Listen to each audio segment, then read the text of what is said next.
welcome Gabriel DiCristofaro with Life is About Creating Yourself. Thank you. Well done.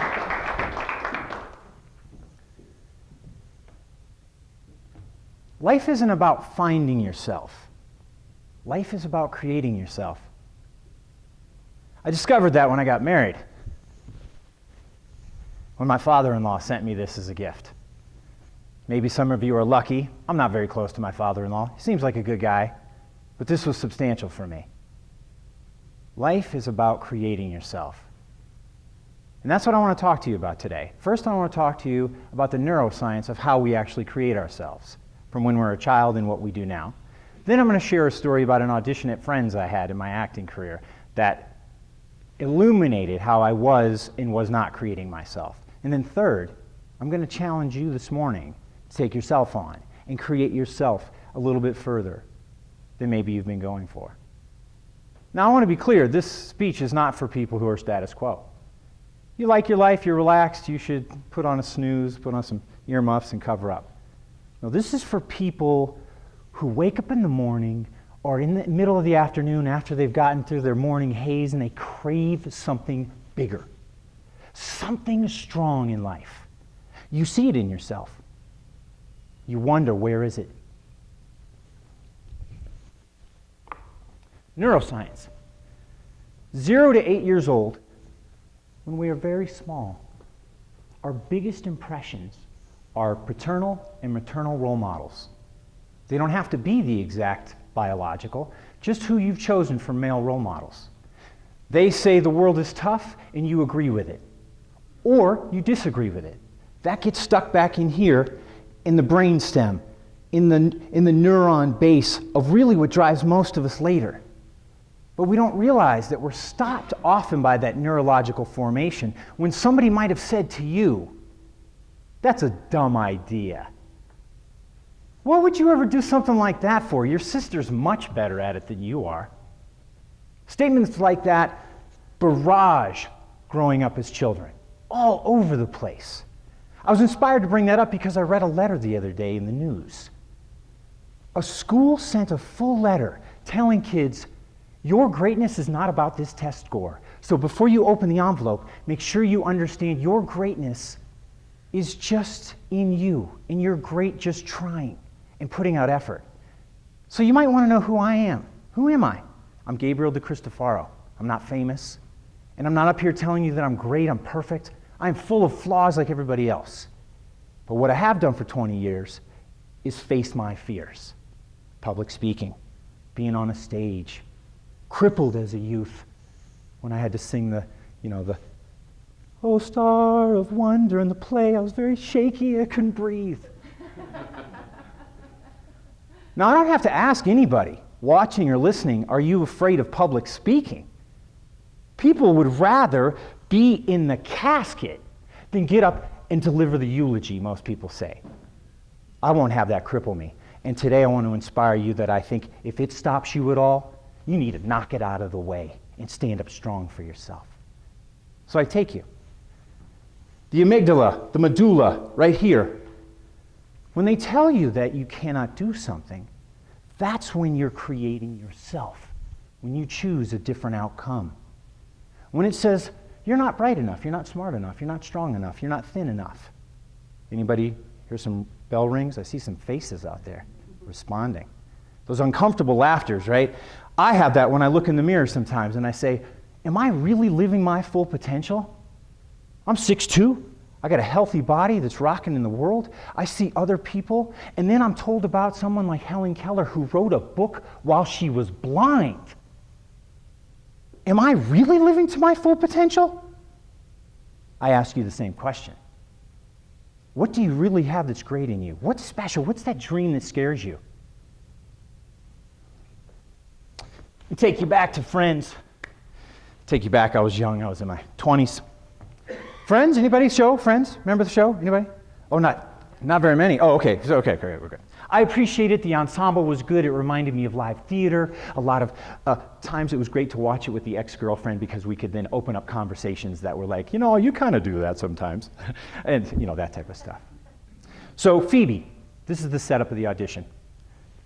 She has the big fireman like Joe Magniello. I hope I'm saying that right. Very strapping man, the fireman. And she's also dating the very sweet and soft kindergarten teacher. Wears glasses. So I go to the first audition. I'm pretty excited. Friends, man, this is for real. I'm like, this is happening. First audition, go in, I do a good job. She says to me right on the spot, great, you did great. We're going to take you to producers. I'm like, oh, fantastic. I'm all excited. No, she says, right now. Oh, okay. So they take you to the very intimidating executive offices of Warner Brothers.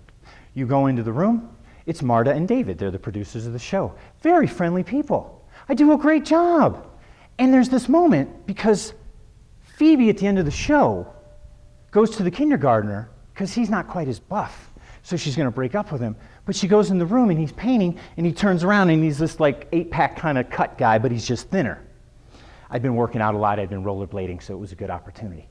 I go in, they say, is it okay? They give you the preface, you're going to have to take your shirt off. And I was like, the naked room. Sure, it's great. And they laugh hysterically because they're uncomfortable having to ask people all day long, is it okay? We got to ask you to take off your shirt. So I make a big joke. It's great. I get the callback. Callback, right? This is the third producer's callback. They say, no notes. No notes? What do you mean, no notes? I don't know about you. Have you ever delivered something to a boss, a partner, anybody, and they say to you, oh, no notes. It's just ready to go. It's so rare. I couldn't be with it. And this is why I want to tie back to creating myself. Because I couldn't believe that somebody I would do a good enough job to come back and just do the same thing. They must not have seen it. I must not have done it right. So when I came back the third time, I totally changed it. I had like keys in my hand. I came in the room. They made the joke, hey, good to see you again. Welcome back to the naked room. My response at that exact moment?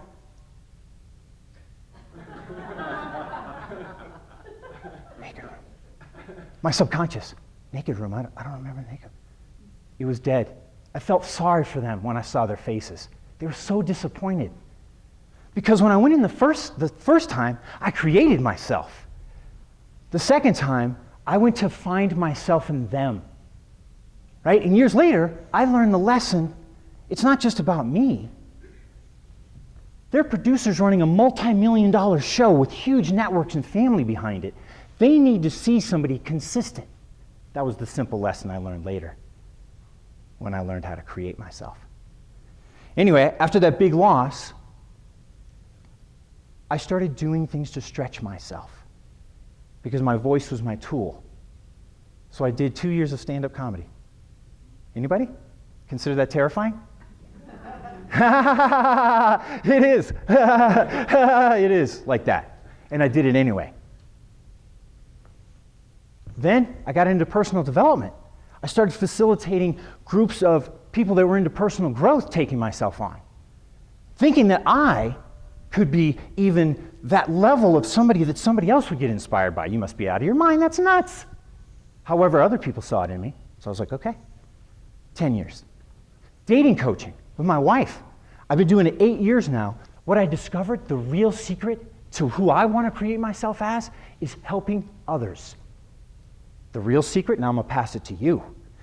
You might be sitting in there thinking, this guy Gabriel's kind of great. I'm inspired too. I think I'm going to go do something with my life. I hope so. Number 2, though, I want you to go inspire others. That's the game. Get it? A is you. B is that next person out of this room. What do you love that you could pass on to somebody? What's a business you could start? Some of you are afraid of love. I know I'm in the business. You got to reach out. I'm serious. People think they don't deserve love. They don't think they're enough. How many of you ever have that where you say, I'm not enough? You don't have to raise your hands. I don't even need to look, right? We all have that moment. So I'm creating in you right now, I have a challenge. And those of you that like action, you might want to write this down. How would you create yourself if you had no limits? If your desires and heart was buried and you cracked it open. You moved away the fear, you moved away the concern, and you actually just did what you wanted to do. What would that be like for you? Can you imagine? I see smiles in the face. I see it. Maybe the perspective's not strong enough for you. What if you had 3 days to live? or 3 weeks to live? What would you do with that time? Because I spend my time getting up on stages overcoming fear, even if I mumble, even if I don't say the right stuff. Because life is worth living. Go create yourself. Thank you.